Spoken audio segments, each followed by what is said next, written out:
Is the global economy equipped to meet the existential threat of climate change? Are poverty and inequality the product or cause of poor governance? Welcome to Connections, the Arab Studies Institute interview program on current events, policy questions, and new ideas. I'm Mouin Rabbani, and for this episode, we're delighted to be speaking with leading economist Jeffrey Sachs, who joins us from New York. Jeffrey Sachs is university professor and director of the Center for Sustainable Development at Columbia University, where he directed the Earth Institute from 2002 until 2016. He is also president of the United Nations Sustainable Development Solutions Network and has been advisor to 3 UN Secretaries General. He has authored numerous bestsellers. His most recent book is The Ages of Globalization: Geography, Technology, and Institutions. Sachs was twice named as one of Time magazine's 100 most influential world leaders and was ranked by The Economist among the top 3 most influential living economists. Professor Sachs, it's a real pleasure to have you on the program. Great to be with you. Thank you so much. I'd like to begin on the topic of climate change, which is very much in the news today, given the recent IPCC report. The science is all too clear and unfortunately unfolding all around us. The economics of preventing climate catastrophe seem to be much more contentious. What are the measures, the transformations that need to be implemented? What is the time frame available for achieving these? And do you think it's realistic to expect these changes to actually occur? Today's report by the IPCC is indeed grim. It is the Working Group 1 Physical Science report. And it says we are warmer now than at any time in the past 2,000 years. And if you look at averages over long stretches, any time in the last 100,000 years, it's shocking, the situation on the planet. And we see that everywhere now. Mega forest fires, massive number of storms in the Atlantic, floods all over the world, heat waves that are unimaginable. Northern Canada hitting 50 degrees C, Siberia hitting record temperatures, the warmest or the second warmest temperatures on most of the continents in the world. It's shocking what is happening. Now, what to do? Well, the excuse me, the background of this is that we became a modern world economy through fossil fuels. And the Middle East knows that well. It's the world center of hydrocarbons. With the invention of the steam engine 2 centuries ago, plus another 25 or so years, and then the inventions of the internal combustion engine and the gas turbine, we built a world economy based on coal, oil, and gas. And it was discovered about 125 years ago that, sure enough, by burning all that coal, oil, and gas, humanity was raising the concentration of carbon dioxide in the atmosphere, and that behaved like a blanket or a trap of heat that would warm the planet. That was actually first understood around 1896. Since then, we've been arguing about it. The fossil fuel producing countries like the income that they get from that. I live in a petro country, the United States. It has a huge oil, gas, and coal sector. We had a president, a nut in my view, but a president who, President Trump, who even until leaving office on January 20th this year was actively promoting more fossil fuels. He was a psychopath in my view, but I'll put that aside. Just to say that we did not get on a common global determination that we have to end the dependence on fossil fuels. Now, for a while, it seemed, how the heck could we do that? We depend on fossil fuels for a modern world economy. But the fact of the matter is, over the last 25 years, and with huge advances in the last decade, we've been able to, or I shouldn't say we are the lucky heirs of that, but the scientists and technologists have been able to come up with alternatives. Most importantly, sunshine through photovoltaics, wind turbines, electric vehicles that run on the electricity from wind and solar rather than on the oil from petroleum, the gasoline from petroleum, and so forth. So we now have a path to decarbonize the world economy. This doesn't sit well with major oil producers, whether it's companies like ExxonMobil and Chevron, or countries in the Middle East, or many of the US states, or Russia, or Indonesia, or Australia, that have a large revenue from fossil fuels. But the fact of the matter is we need to do this urgently if we're going to have any kind of safety on the planet. And that's true in these countries themselves. Think of the Middle East getting hotter and drier. Think of the incredible storms, floods, droughts in the United States. Think of Siberia hitting more than 100 degrees Fahrenheit temperature and all of the chaos that is being created by that. Think of the feedback mechanisms as the world gets hotter, the planet burns more. That releases even more CO2 into the atmosphere. And we're seeing those adverse feedback loops all over the place in ocean currents, in release of methane from the permafrost, in forest fires, in release of carbon from rainforests, such as the Amazon.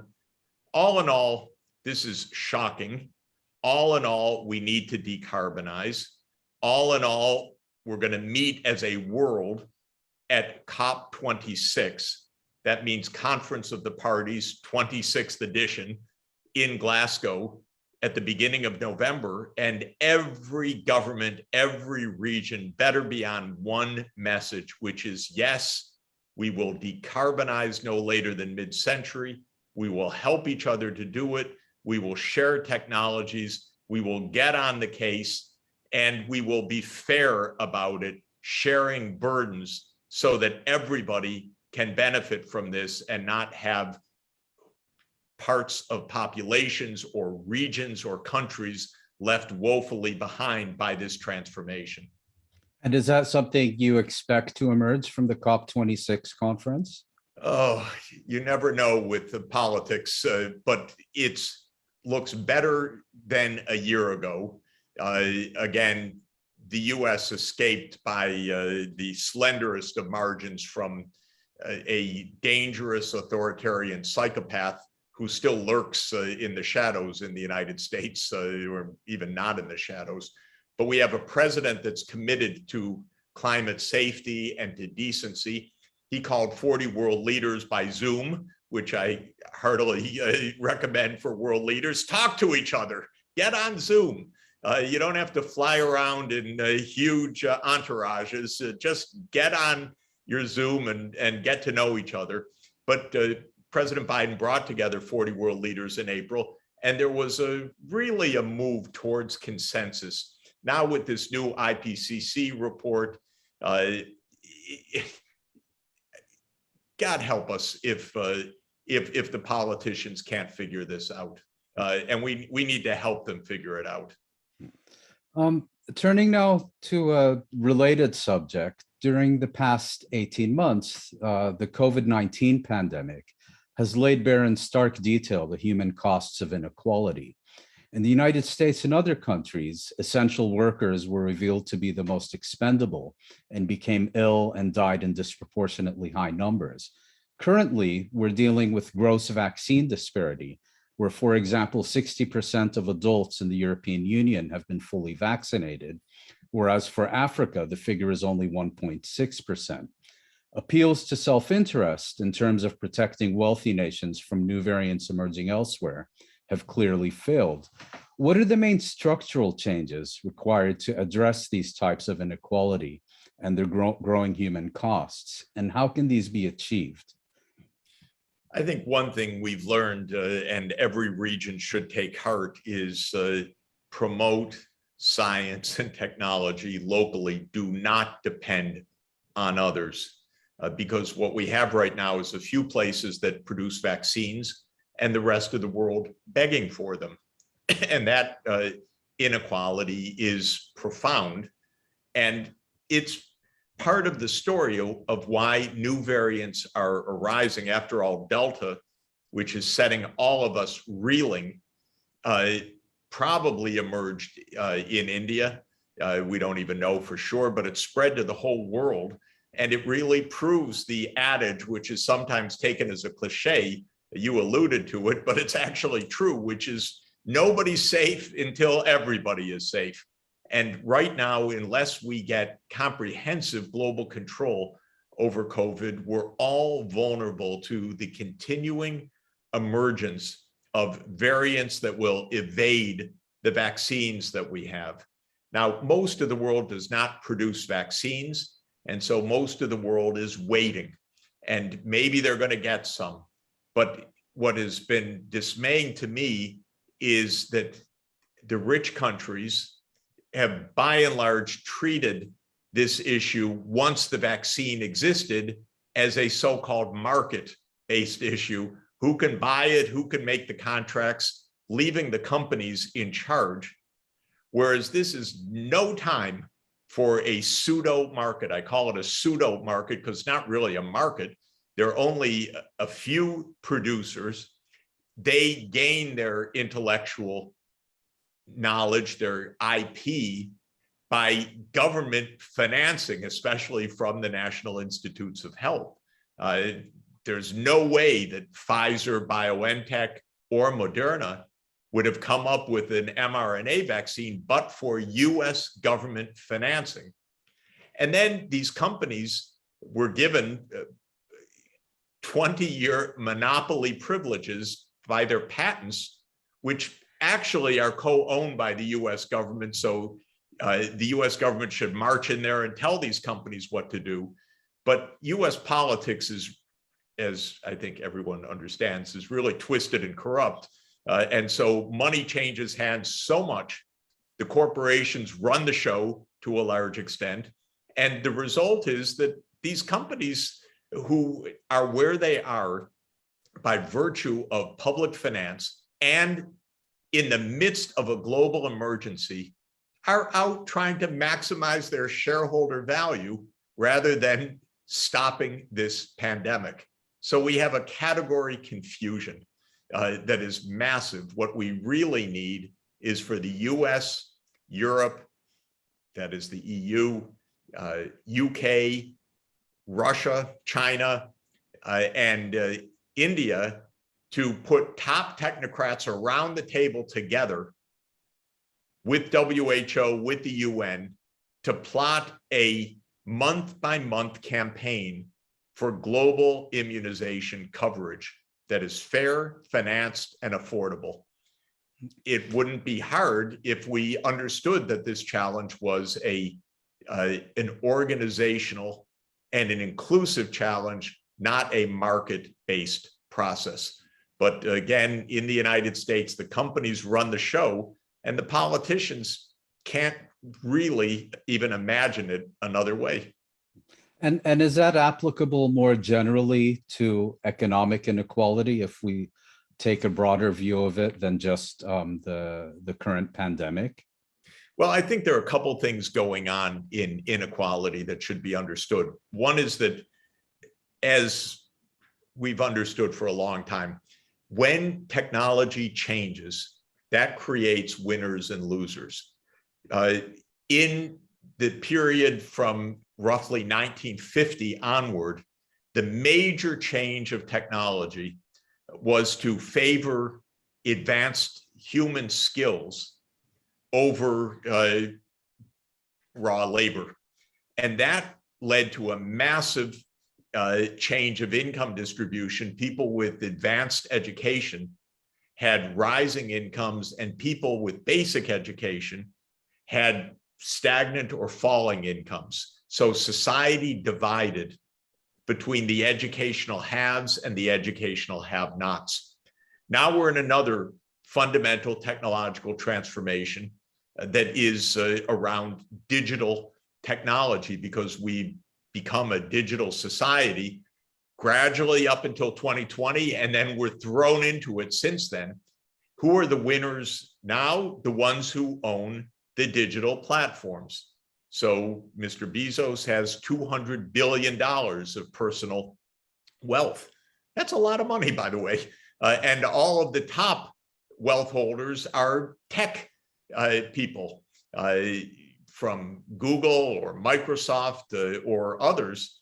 And so the result is they've become phenomenally richer during the period since the pandemic started. If you can imagine, the billionaires have had the biggest gain of wealth in history during this pandemic crisis, whereas hundreds of millions of people have seen the floor fall out from under them. That's another change. But then the way that taxes generally work in the world is the rich don't pay them. The super rich pay them even less. If they get capital gains, that means they own companies whose market value goes up. Generally in the US system, you don't pay a penny on that kind of income until you sell the shares, but you have no reason to sell the shares because you don't want to pay taxes. And so the gazillionaires have had soaring wealth to more than $100 billion, paying almost no taxes. And then so much of society struggles to put food on the table. And the Food and Agriculture Organization and its partners, UNICEF and Food and Agriculture Organization, World Food Program, issued a report also this week on food insecurity, showing that hunger is rising in the United States, by the way, in the richest countries, at the same time that the gazillionaire wealth is soaring. So we have structural issues that are deep. Now, what do you do about it? What we learned from the industrialization process and what we should have learned from the skill intensification process and what we should understand in the digital process is that the only way to respond to these inequalities is not to sit back and say, well, that's the market. That's not an allocator of human value, of dignity, of decency, of fairness, or of stability.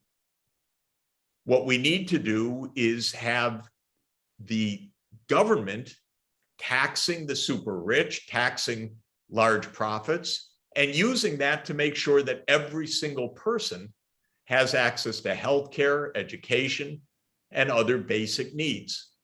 Sometimes that ethos is called social democracy. I regard it as the most successful political orientation in modern history. But it says you don't just sit back and let the so-called market forces or the technological forces determine who lives and who dies, who's rich and who's poor. You have a government which makes sure that there is a society that operates as a society, that everybody is entitled to dignity and to basic economic needs. It's pretty straightforward. Actually, the UN member states agreed to it in the Universal Declaration of Human Rights, but they don't remember that they agreed to it necessarily, even though that goes back to 1948. So, but if we now look at this perhaps on a more global scale, many development economists identify mismanagement and corruption as important causes of poverty. But in your 2005 book, The End of Poverty, you wrote, and I'm quoting, "Africa's governance is poor because Africa is poor," end quote. Others would add that Africa's governance and people are poor because they've been subject to decades of structural adjustment and austerity by international financial institutions, while donor governments extract considerably more in interest payments and cheap resources than they provide in aid.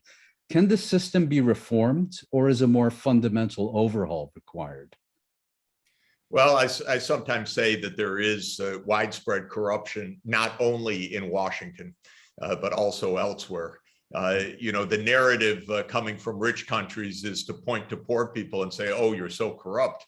But look at the US political system. It's a money machine where an election like the 2020 federal election in the United States had something like $14 billion changing hands, rich people and companies giving money to their favorite candidates who they count on to vote tax cuts for them, or special privileges, or deregulation. That's a corrupt political system, as far as I'm concerned. A lot of money sloshing around to affect outcomes, and billions of dollars of lobbying. What's all that about? Why spend billions unless you're able to buy your votes? And write your legislation. And write your legislation. We had a scam operation recently where an ExxonMobil lobbyist was scammed into thinking that he was speaking with a headhunter looking for a job for him. And so he just spilled the beans. Oh, we go to this senator. This one's the kingmaker. We do this, we do that. We lie about our real policies. He explained everything about what the lobbyists do. That's a corrupt political system. So a big part of our problem is that the rich operate with impunity in a lot of places. The United States has not had a decent political order for quite a long time. It disintegrated into something shocking during Trump, who brought psychopathy to the top, as well as this kind of venality. And we're struggling to get out of this right now. Another thing that you might have mentioned in this analysis is the role of the powerful world in the poorer world, not just through things like structural adjustment and so forth, but actually directly through war, geopolitics, meddling interventions, and so on. The Middle East, your region, has been really for 100 years since the Versailles Treaty. I won't call it a playground of the UK, the US, and other powers, because there's nothing playful about it, but I would call it a meddling ground. How many wars were fought for oil? How much depredation when the US and the UK overthrew Mossadegh in 1953, or in Iran, or in 1980 when the US funded Saddam to launch a war on Iran, or the two Gulf wars that the United States directly led and put troops on the ground, or the CIA operation Timber Sycamore in Syria, which destabilized Syria. You know, this is a huge part of the story, after all, this outside meddling. And when it comes from the United States, all I can say is there's so much ignorance in this country, so much lack of knowledge of basic history, geography, of course, knowledge of Islam. It's pretty fundamental, the amount of ignorance. So when you have an extremely powerful country, a meddling country, a country that operates a secret army, the CIA, and you compound all of that, you get a tremendous amount of destabilization. And most regions of the world have experienced that over the decades.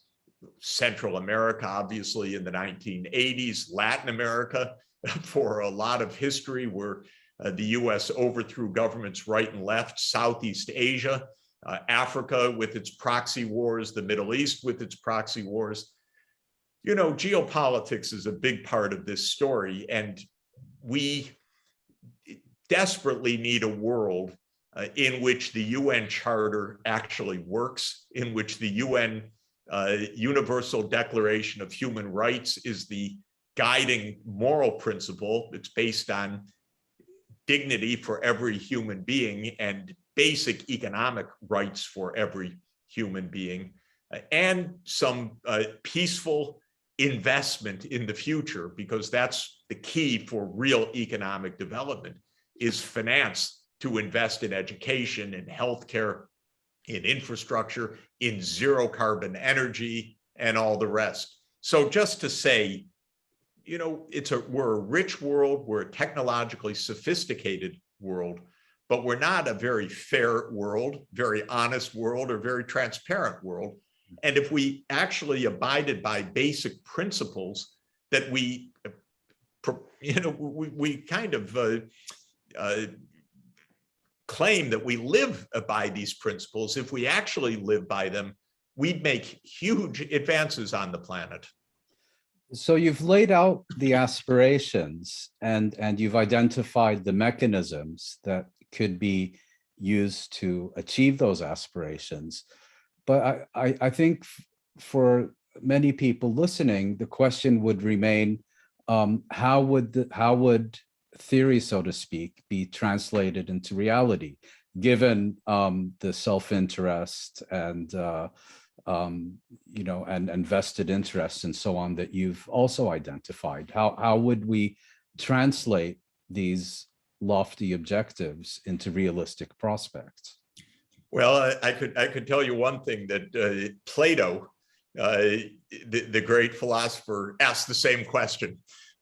This past summer, since I'm working on Plato and Aristotle and their relevance for today's world, I visited Syracuse in Sicily, and where you have the ancient Greek ruins and the Roman structures up till the modern day. It turns out Plato came 3 times as a political advisor to Syracuse, failed all 3 times when it was sent home packing all 3 times. And so he must have asked the same question: how do we turn good philosophy into practice? It's not a new question. It goes back to roughly 350 BCE. So, but I would say the following, we need reports like today's IPCC report, which say this is our knowledge, this is our science. We need the report like the state of food security and nutrition in the world that I referred to by FAO. We have a UN charter. We have the Universal Declaration of Human Rights. We have the 17 Sustainable Development Goals. We have the Paris Climate Agreement. Interesting, we're not far on a rhetorical level from having a direction. None of our systems works very well right now, because we also had an insurrection in the United States on January 6th. We have a Republican Party that is dead set as its central mission never to vote 1 penny of increased taxes from rich people. That seems to be the only consistent philosophy of that party that I can discover. We have, of course, lots of people who are, by their own misfortune, not well educated. And so these issues are not well understood. We have venality in the media. Rupert Murdoch is venal character number 1 in my view, because he runs a whole global network dedicated to lies, whether it's Fox News or the Wall Street Journal or other of his press. He lies about climate change, lies about so many things. So it's a tough question you're asking, and it's not a question that we've ever found a reliable answer to for 2,000 years, basically, which is, how do you make governments that are responsible? It happens, though. It happens on occasion. It happens when there's enough shock that, my God, we better do this or we are really toast. And this time we are going to be toast, literally, because the planet is going to burn up unless we get straight on what we're doing. Do we want mega forest fires all over the world because of the human-induced climate change? So my only answer to your question is knowledge, knowledge, knowledge, that I hope turns into wisdom, wisdom, wisdom, That means knowledge plus some ethics that will give us the way forward. And you've spoken quite a bit about inequality today, so I'd like to return to that subject because it has become an increasingly prominent theme, not just globally, but also, as you pointed out, within wealthy countries, particularly the United States. And so my question is whether it's realistic to expect governments that don't address inequality within their own societies to contribute constructively to addressing global inequality and poverty? The answer is no. It is not realistic to expect that. The countries that are the most generous internationally are the most generous within society. So the countries that give the most in development aid: Sweden, Norway, Denmark, Finland. And lo and behold, those are the countries that also are the most equal in their internal income distribution. It's So an it's two ethos. sides of the same coin, in a manner of speaking. It's an ethos. The United States ethos is, I'm going to get whatever I can in any way that I can. Trump, of course, played that to the limit because his view was you should lie and cheat and steal because truth telling is for losers. They're killers and they're losers, and he wanted to be a killer. So, and he ended up with hundreds of thousands of dead from COVID because he couldn't say an honest line. So ethos is extremely important. The US ethos is the so-called libertarian ethos. You're on your own. And we leave the poor in the US to suffer, and we leave the poor in the world to suffer. Now, is this fate and permanent? My answer is no. Even within United States society, we have an ideological battle underway. And today, this very day, the Democrats in the Congress have put forward a $3.5 trillion plan to fight poverty in the United States and to fight climate change.